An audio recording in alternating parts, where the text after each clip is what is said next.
Sirah Nabawiyah Ibnu Hisham. Bab 4095. Pertanyaan orang-orang Yahudi dan jawaban Rasulullah Shallallahu Alaihi Wasallam pada mereka. Ibnu Elshab berkata, Abdullah bin Abdurrahman bin Abu Husain al-Maki bertutur kepadaku dari Syahr bin Hausyab al-Asy'ari yang berkata bahwa beberapa pendeta Yahudi datang menemui Rasulullah Shallallahu Alaihi Wasallam. Mereka berkata, wahai Muhammad, jawablah pertanyaan-pertanyaan yang kami ajukan kepadamu. Apabila engkau mampu memberikan jawaban, maka kami akan mengikuti, membenarkan, dan beriman kepadamu. Rasulullah Shallallahu Alaihi Wasallam bersabda, kalian mempunyai perjanjian dengan Allah, bahwa apabila aku mampu menjawab pertanyaan-pertanyaan yang kalian ajukan, kalian pasti membenarkanku. Mereka berkata, ya.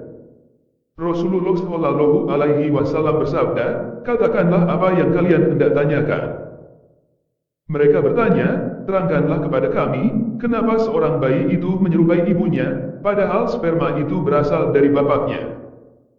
Rasulullah Shallallahu Alaihi Wasallam menjawab, aku bersumpah dengan Allah dan dengan hari-harinya di Bani Israel, tahukah kalian bahwa sperma laki-laki itu berwarna putih kental, dan ovum wanita berwarna kuning dan encer, maka mana di antara keduanya yang lebih dominan, keserupaan akan terjadi padanya.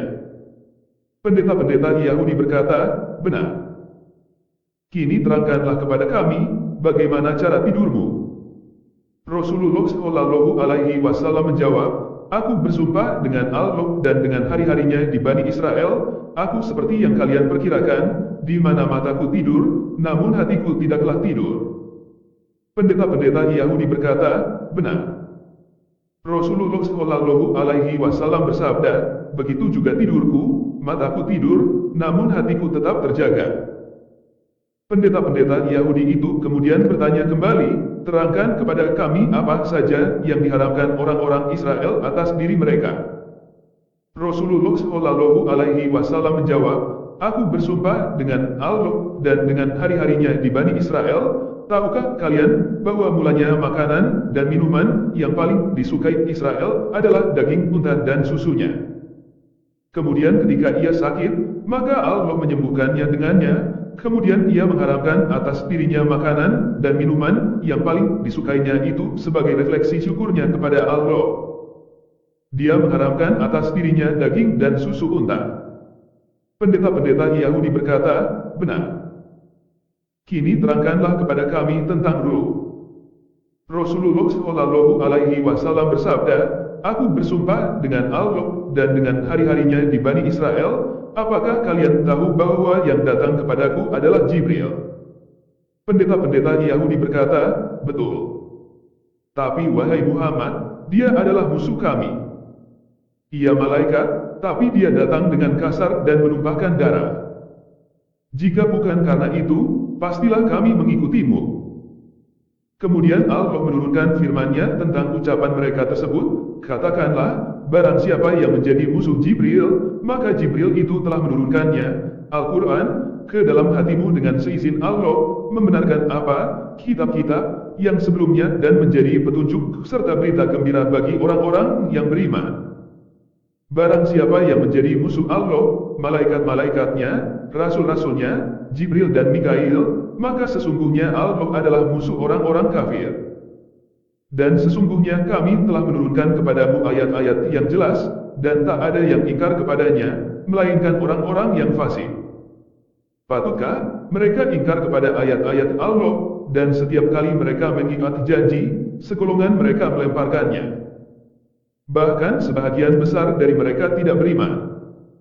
Dan setelah datang kepada mereka seorang Rasul dari sisi Allah yang membenarkan apa, kitab, yang ada pada mereka, sebahagian dari orang-orang yang diberi kitab, Taurat, melemparkan kitab Allah ke belakang, punggungnya seolah-olah mereka tidak mengetahui, bahwa itu adalah kitab Allah. Dan mereka mengikuti apa yang dibaca oleh setan-setan pada masa kerajaan Sulaiman, dan mereka mengatakan bahwa Sulaiman itu mengerjakan sihir, padahal Sulaiman tidak kafir, tidak mengerjakan sihir, hanya setan-setan itulah yang kafir, mengerjakan sihir. Mereka mengajarkan sihir kepada manusia, dan apa yang diturunkan kepada dua orang malaikat di negeri Babil, yaitu Harut dan Marut, sedang keduanya tidak mengajarkan sesuatu kepada seorang pun sebelum mengatakan, sesungguhnya kami hanya cobaan bagimu, sebab itu janganlah kamu kafir.